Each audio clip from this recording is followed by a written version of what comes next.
You know what? I'm surprised you know so many things. But did you know there was an even greater black performer wowing audiences in the late 19th century? In fact, his talent was head and shoulders above the rest. Let me introduce you to Tom Wiggins, the blind pianist. Back in 1850, it was a hard time for everyone, and a slave auction was in full session. Up for sale were the couple Mingo and Charity Wiggins, their other children, and year-old baby Tom. Known around the area as the Colonel, James Neal Bethune purchased the entire family.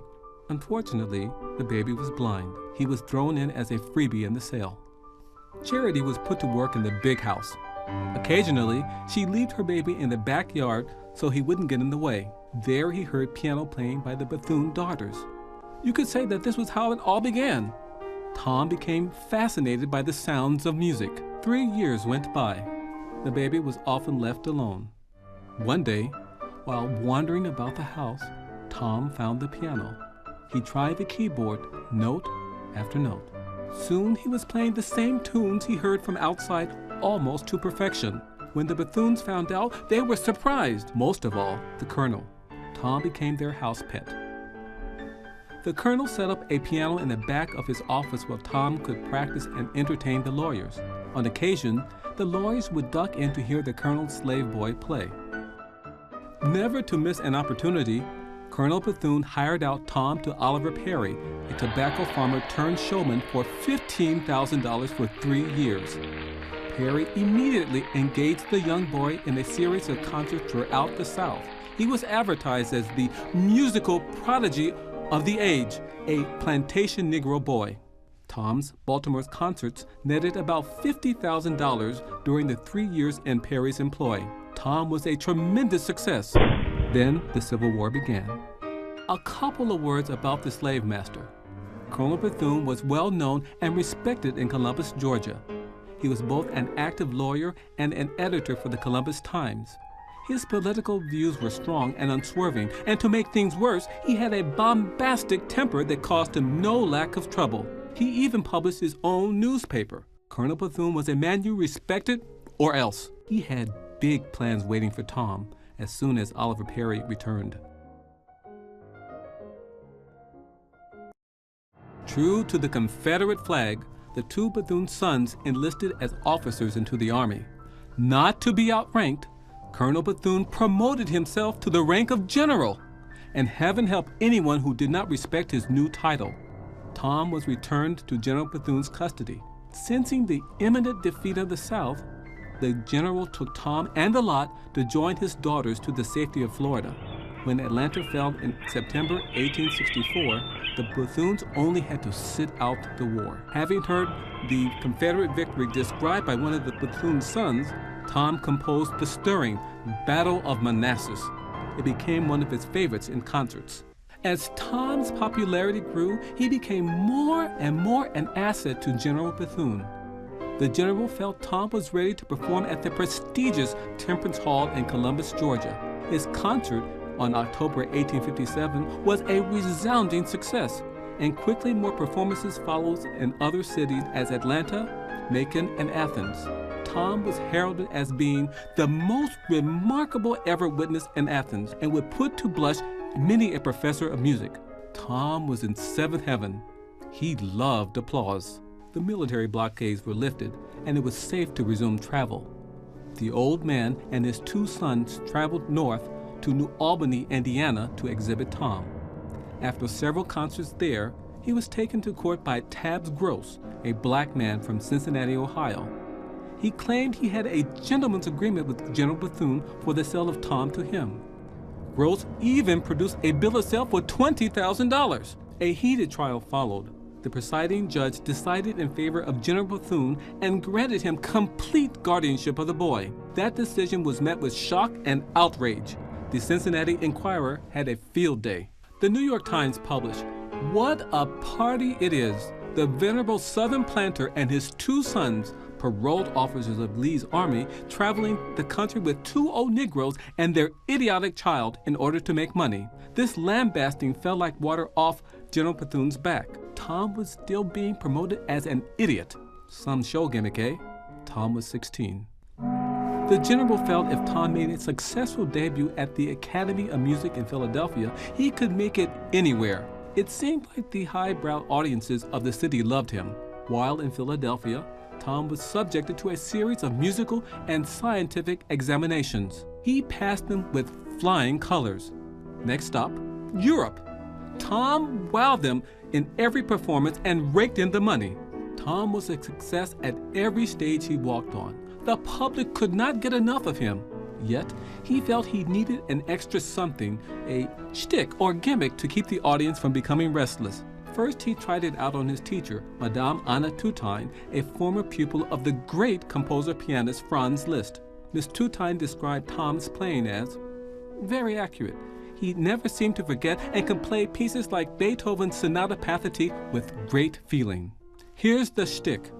After Madame Tutine taught him the solo piano part to Beethoven's Third Piano Concerto, Tom turned his back to the keyboard and while standing played the entire concerto from memory. That meant the right hand played the left hand part and the left hand played the right. Impossible, you say? Not for blind Tom. His repertoire was vast. It included many of the most difficult works of Bach, Chopin, Liszt, Mendelssohn, Beethoven, Thalberg, and many others. Tom could sing in baritone or playfully mimic an operatic aria in soprano. He composed music. His music sheet sold well, recited poetry and prose in several languages, imitated long speeches by noteworthy politicians. He would imitate on the piano the sounds of nature, farm machinery, plus several musical instruments. Always the entertainer, Tom was happy to hear people laugh. On July 25th, 1870, John Bethune had himself appointed Tom's legal guardian in a Virginia probate court, and soon after moved to New York. During this period, John Bethune married Eliza Stutzbach, a widow, and lived with her in the same boarding house she owned. Tom also lived with him for 9 years. During the summer months, Joseph Poznansky, a local piano teacher, was Tom's tutor for many years. He wrote down many of Tom's new compositions. A new gimmick was added at the end of every performance. Tom would jump up and applaud wildly, leading the audience to do the same. He had everybody believe he was still the awkward idiot who was also a musical genius. You know the saying, laugh and the whole world laughs with you. To delight his public, Tom invented new forms of entertainment that brought down the house. With his right hand, he could play Yankee Doodle. At the same time, his left hand played Dixie, and all the while, he sang Tramp, Tramp, the Boys Are Marching. What a showman! What a showman! John's marriage to Eliza ended in divorce. He claimed she married him only for his money. He rewrote his will, leaving all his property to his father and sisters. He left absolutely nothing to Eliza, stating that she was a heartless adventuress. Then tragedy struck. A few days later, on February 16, 1884, John Bethune was killed attempting to board a train. Eliza was now divorced and widowed. The general wasted no time. He had himself appointed Tom's guardian and continued the concert tours. He had Tom in his clutches once more. Charity Wiggins versus General James Neal Bethune. Eliza, who had gotten such a raw deal, aligned herself with Charity, Tom's mother, and provided a lawyer for her since she had no money. Her suit against General Bethune was for 5 years of Tom's earning and an accounting of all profits since 1865. The court battle lasted 3 years. On July 31st, 1887, the New York Times reported, the court ordered Tom be delivered safely into the hands of Eliza Bethune and that General Bethune pay $7,000 for the transfer of Tom into her custody. 2 days later, Tom was back in New York, living again with Eliza and Charity. Business resumed as normal. Mrs. Eliza Bethune now traveled with Tom as his personal manager. His concert tours included the states of Illinois, Missouri, Michigan, Indiana, Louisiana, Mississippi, Tennessee, with stops in many small towns, but always with resounding success, which took up the whole year and into 1891. They rested during the summer months. On Sundays, Eliza arranged concerts with Tom playing only religious selections. He was now 41 years old and grossly fat. Tom missed the Bethunes. He was cranky at times and refused to work. Eliza would bribe him with candy to shake off his foul mood. Tom started the Texas concert tour in Houston and worked their itinerary through many cities in that state, then back to Tennessee, Arkansas, and North Carolina, a whirlwind tour. This exhausting tour took its toll on Tom, causing his health to fail. While on tour, Eliza was not aware of her father-in-law's death. She had not been able to collect that $7,000 from General Bethune awarded to her by the court, and now the old man was gone.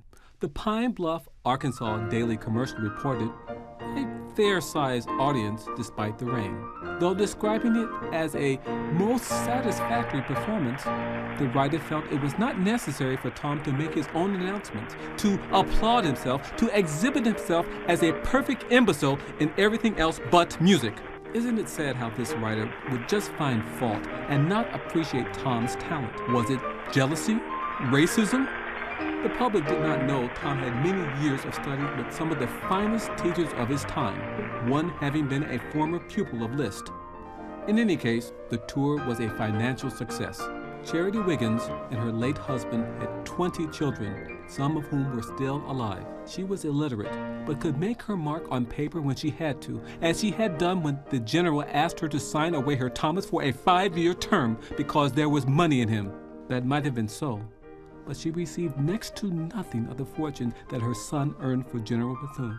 Since so many years had separated mother and child, Charity's presence made Tom uncomfortable. He felt nothing for her. Heartbroken, Charity was sent back to the South with a meager $15 per month allowance. Years later, she complained to a reporter, "They stole him from me. I signed him away." Charity died in Alabama and was buried in Columbus, Georgia in 1902. She was 105 years old. Eliza's second marriage was to the lawyer Albrecht Lurch, the man who won the custody case. Eliza and her husband bought a large tract of land in East New Jersey in the area called Nave-Sink Highlands, taking Tom there to hide from the public's eye. Unfortunately, Tom's mental health worsened. He would walk around his room like a caged animal, stand in its center, and speak to imaginary persons, sometimes in a foreign language. As his depression increased, he was given to shouting. The Lurches hired a male nurse to care for him. 10 dogs had free run of the place to discourage anybody who came by unasked. The new generation didn't know Blind Tom. Eliza had Tom play several pieces to convince the managers that he was just as good as he was a decade before. He was then booked for a series of new concerts. The press thought Tom had died. They doubted that this was the same man, yet there he was, very much alive. The press reported Tom's death many times. The Brooklyn Eagle on December 29th listed some. Several newspapers reported, "Tom has drowned in the Johnston flood. He fell down an elevator shaft. He lost his life in a train wreck." This was reported more than once. His body mangled beyond recognition. And once, he jumped off the Eads Bridge in St. Louis. So, do you still believe everything you read in the papers? Now the Civil War was over. America wanted more entertainment. On April 24th, 1892, an historic Grand African Jubilee was held at Madison Square Garden, featuring Black Patty, also known as Sister Rita Jones, and other black entertainers. It also featured a cakewalk competition. Other dances were also popular, the soft shoe and the shuffle among them. About 5,000 people filled all the box and arena seats. Sister Rita Jones, her breasts covered with medals she had won, sang the cavatina from Meyerbeer's opera Robert le Diable. The loud applause led to her first encore, where she sang the familiar Way Down South upon the Swanee River.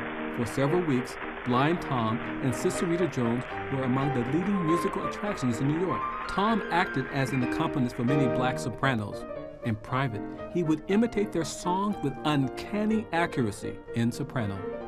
Let the good times roll. Show promoter Benjamin Franklin Keith believed entertainment in his theaters had to have something for everyone. His group of theaters, known as the Keith Circuit, was located in major East Coast cities. Still, the audience wanted more and more. Their enthusiasm reached the point that each program had to be expanded to 70 or more variety acts, some featuring famous personalities. The song and dance craze was on too. Black and white performers were employed in many theaters, concert, and dance halls. European artists played music, opera, and drama, and provided every form of entertainment imaginable. But it was never enough. America was out to have a good time. These variety shows would soon be called Vaudeville. As vaudeville became popular, the cakewalk dance craze took the nation's interest by storm.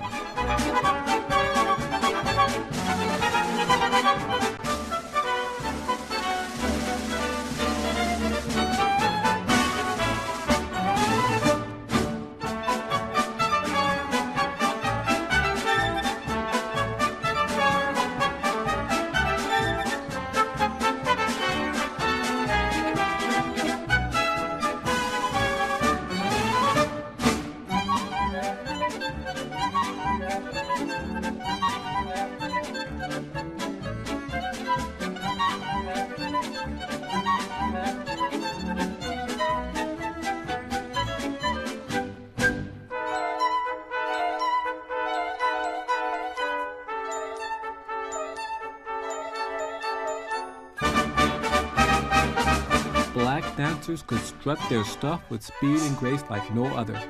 Chiropractors made small fortunes off of white dancers when they tried to do the cakewalk. The soft shoe and the shuffle dancers were somewhat easier.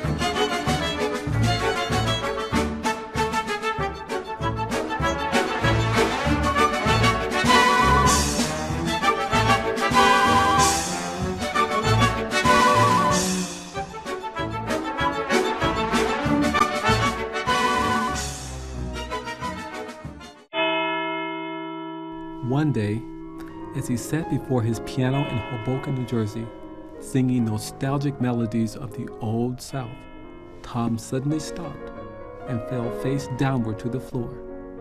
He returned to the piano and found that his right side wouldn't obey. The upper right side of his body was paralyzed. "Tom's fingers won't play," he cried. A few days later, he tried to play again and said, "I'm done," and fell to the floor. Eliza found him next to his beloved piano, but it was too late. Tom was gone, free at last. Because Tom was blind, his slave owner considered him a liability. His extraordinary abilities as a musician saved him from the miserable life of a slave hand. Tom paved the way for other musicians that followed. Soon after blind Tom's death came Scott Joplin, the man who made music stand on its ears. His ragtime music was a new art form that led to Dixieland, jazz, blues, swing, and the big band, each shaping America's music. Before all that, there was Blind Tom. Remember him.